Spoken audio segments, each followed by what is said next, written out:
Sling bag daripada brand KNF. Untuk design dia seriously compact, dia tak besar dan tak kecil mana, just nice. Bahagian depan ni ada tulis KNF Concept. Bahagian tepi ni ada poket, korang boleh letak tripod ataupun botol air. Dan untuk bahagian belakang dia lembut, dan untuk dia punya shoulder strap ni jenis one piece je. So kalau korang pakai tu memang kena bersilang. And dekat sini pun ada buckle yang sangat besar dan satu lagi yang kecil punya dekat belah sini.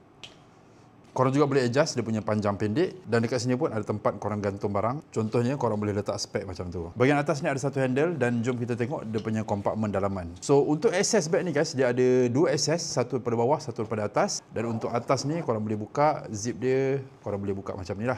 Memang sangat sesuai untuk korang letak power bank ataupun mikrofon contohnya kan. Dan satu lagi bahagian main kompartmen dia ni, nak access dia korang kena buka dulu buckle ni. Lepas tu dekat sini ada zip.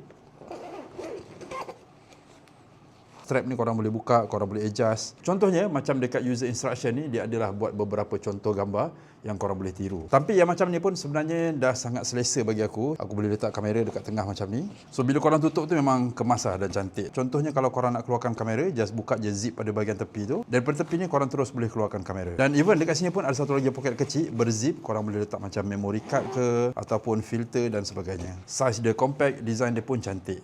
Bagi aku kan, dia agak macam pelik sikit tapi selesa. Untuk bag ni, seriously aku boleh recommend. Kalau korang tengok saiz dia tak besar mana, tak kecil mana, just nice. Macam biasa, kalau korang berminat nak dapatkan, link aku ada sediakan.